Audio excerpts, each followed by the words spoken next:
नमस्कार। मैं अरुण के शर्मा, एनालिस्ट वन थॉट। हमने आपको एक पहले एपिसोड में थाईलैंड के विषय में काफ़ी विस्तारित एपिसोड किया था और उसी की एक्सटेंशन में थाईलैंड में सिर्फ 24 घंटे के लिए प्रधानमंत्री बने हैं सूर्या। वैसे उनके विषय में ये कहा जाता है कि मौसम वैज्ञानिक नाम से वो मशहूर हैं, क्योंकि सत्ता से चिपके रहना ही उनका मुख्य उद्देश्य है। हमारे यहाँ भी एक ऐसे ही सत्ता से चिपके रहने वाले मौसम विज्ञानी थे, रामविलास पासवान। किसी की सरकार रहे, अटल जी की रहे या मनमोहन सिंह की रहे या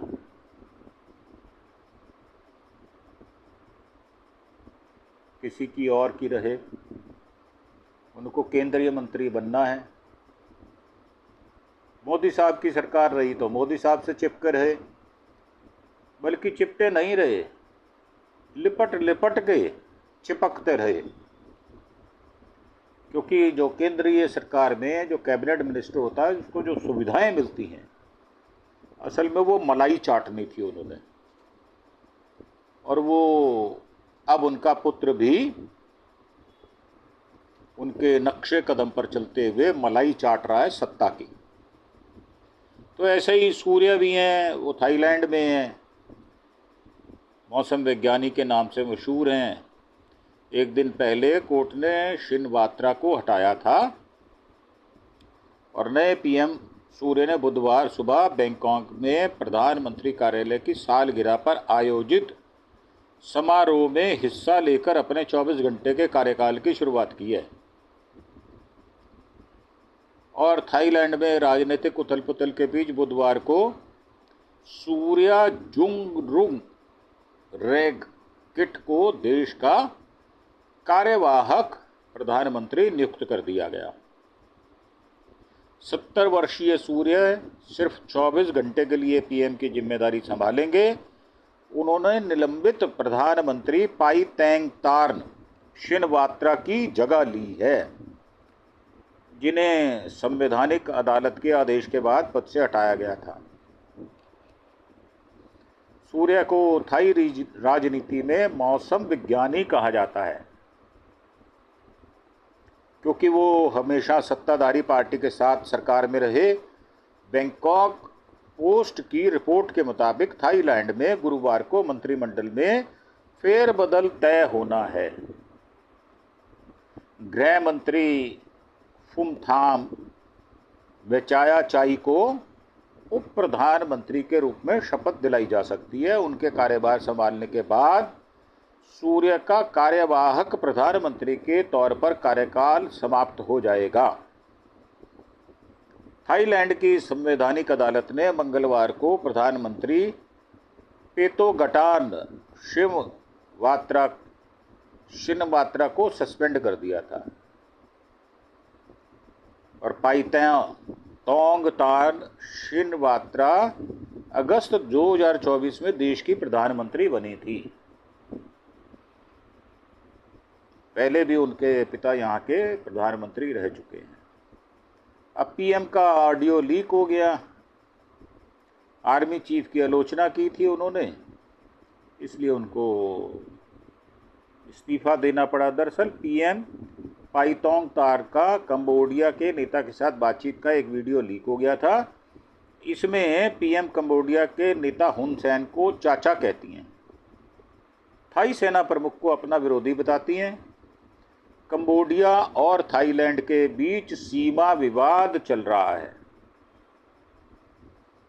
ऐसे में विपक्षी पार्टी ने इसे मुद्दा बना लिया और पीएम पर कंबोडिया के सामने झुकने और सेना को कमजोर करने के आरोप लगा दिए।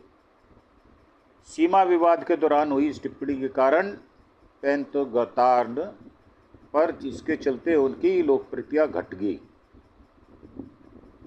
गठबंधन के कुछ साथी दलों ने साथ छोड़ दिया। हजारों लोग विरोध में सड़कों पर उतर आए। कोर्ट ने कहा कि पाईतोंग तार ने मंत्री पद की नैतिकता का उल्लंघन किया। इसके बाद उन्हें पद से हटा दिया गया। अब पीएम शिनवात्रा के खिलाफ रविवार को बैंकॉक के विक्ट्री मॉन्यूमेंट और गवर्नमेंट हाउस के बाहर करीब 20,000 लोग प्रदर्शन में शामिल हुए थे। थाईलैंड की राजनीति में इस प्रकार की उथल पुथल होती रहती है और 2 दशक से शिनवात्रा परिवार का बहुत गहरा असर रहा है यहाँ पर। जितनी बार इस परिवार ने सत्ता में वापसी की है, लगभग उतनी ही बार उन्हें विवादों और सत्ता से बाहर निकाले जाने का भी सामना करना पड़ा है। अब एक बार फिर यही कहानी दोहराई गई है। शिनवात्रा परिवार का राजनीतिक उदय 2001 में तब शुरू हुआ जब थांगसिन शिनवात्रा ने भारी जन समर्थन के साथ प्रधानमंत्री पद संभाला था। उन्होंने गरीबों व ग्रामीण लोगों के लिए सस्ता स्वास्थ्य, कर्ज और विकास योजनाएं शुरू की थी और थांगसिन की लोकप्रियता थाईलैंड के शहरी मध्यम वर्ग, अमीर वर्ग और शक्तिशाली सेना के लिए चुनौती बन गई थी। और 2006 में सेना ने तख्ता पलट कर दिया और थांगसिन को सत्ता से बाहर कर दिया गया। उन पर भ्रष्टाचार और सत्ता का दुरुपयोग करने जैसे कई आरोप लगे थे। थांगसिन देश से बाहर चले गए, कभी कंबोडिया तो कभी दुबई में रहकर राजनीति पर दूर से पकड़ बनाए रखी, लेकिन उनकी लोकप्रियता खत्म नहीं हुई। उनके समर्थकों ने रेड शर्ट्स आंदोलन के जरिए थाईलैंड में सरकारों के खिलाफ जोरदार आंदोलन किया और ये पुलिस से पीएम बनने का उनका सफ़र है। 26 जुलाई 1949 का बर्थ है। वियांग माई थाईलैंड में उनका जन्म हुआ और Montfort College, Armed Force Academy, Sam Houston State University में डॉक्टरेट किया उन्होंने 1978 में। कैरियर उनका रॉयल थाई पुलिस 1973 से लेकर 87 तक उन्होंने नौकरी की। Business computer rental company Advanced Info Service 86 में और शिनवात्रा कंप्यूटर एंड कम्युनिकेशंस 1987 में उन्होंने किया। राजनीतिक भविष्य ये है कि 1994 में विदेश मंत्री रहे, डिप्टी पीएम 2 बार 96 में, 97 में प्रधानमंत्री बन गए 2001 से लेकर 2006 तक। अब थांगसिन की बहन पीएम बनी, 3 साल बाद हटाई गई और यिंगलाक शिनवात्रा ने 2011 में ऐतिहासिक चुनाव जीतकर थाईलैंड की पहली महिला प्रधानमंत्री बनने का रिकॉर्ड बनाया। उन्हें बड़े पैमाने पर चावल खरीद सब्सिडी योजना चलाई, जिससे ग्रामीण वोटर खुश हुए, लेकिन सरकारी खजाने पर भारी बोझ पड़ा। एक बार फिर से शिनवात्रा परिवार की लोकप्रियता और नीतियां सेना और पारंपरिक शाही समर्थक शक्तियों को खटकने लगी। यिंगलक सरकार के खिलाफ बड़े विरोध प्रदर्शन शुरू हो गए, जिनमें बैंकॉक की सड़कों पर लाखों लोग उतर गए। मई 2014 में यिंगलक को संवैधानिक अदालत ने सत्ता के दुरुपयोग के आरोप में हटा दिया। उसके बाद सेना ने तख्ता पलट करके सत्ता को अपने हाथ में ले लिया। अब 2014 के सैन्य शासन के बाद शिनवात्रा परिवार की राजनीतिक ताकत कमज़ोर होती दिखने लगी थी, लेकिन 2023 में थांगसिन की बेटी पाईतोंग तान शिनवात्रा ने फेयू थाई पार्टी की अगुवाई में सत्ता में फिर से वापसी की कोशिश शुरू की और 10 महीने बाद पीएम रहीं। अगस्त 2023 में पीएम की शपथ ली थी। इसके बाद लगा कि शिनवात्रा वंश ने सत्ता में एक और वापसी कर ली है, और यह वापसी ज़्यादा लंबी नहीं चल पाई। और पाईतोंग तान के खिलाफ संवैधानिक न्यायालय में मामला दर्ज हुआ और सिर्फ 10 महीने बाद उन्हें पद से हटा दिया गया। शिनवात्रा परिवार का बार बार सत्ता में आना, फिर विवादों में फंसना, बाहर होना थाईलैंड की राजनीति का स्थायी पैटर्न बन चुका है। ये परमानेंट फीचर है जो बन गया।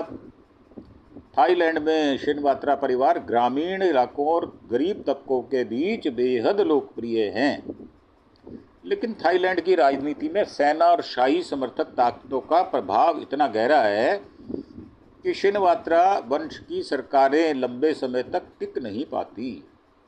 सत्ता की यह लड़ाई थाईलैंड को बार बार अस्थिरता की ओर धकेल देती है और थाकसिन और उनके परिवार के समर्थक मानते हैं हर बार सेना लोकतांत्रिक रूप से चुनी गई सरकारों को गिराने के लिए अदालतों और राजनीतिक तंत्र का इस्तेमाल करती हैं। दूसरी ओर शिनवात्रा परिवार पर सत्ता के दुरुपयोग, भ्रष्टाचार और पॉपुलिस्ट नीतियों से देश को आर्थिक संकट में डालने का आरोप लगता रहता है।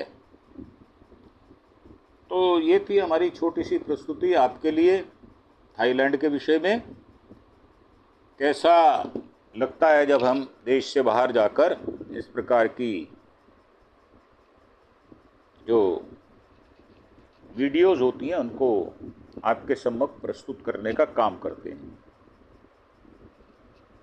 तो आपसे उम्मीद है कि आपको देश ही नहीं विदेशों की भी जानकारी मिलती रहती है और आप उससे अवगत रहते हैं। तो इसी के साथ इस एपिसोड को समाप्त करते हुए आपसे फिर से प्रार्थना करते हैं आप हमारे चैनल अरुण के शर्मा एनालिस्ट वन थॉट को सब्सक्राइब अवश्य करें और ज़्यादा से ज़्यादा लोगों से, अपने सज्जन मित्रों, यार दोस्तों, रिश्तेदारों, पड़ोसियों से हमारी सिफारिश कर हमारे चैनल को सब्सक्राइब अवश्य करें। हमारा चैनल है अरुण के शर्मा एनालिस्ट वन थॉट। इसके साथ आपसे विदा लेते हुए थैंक यू, धन्यवाद, जय हिंद, जय भारत।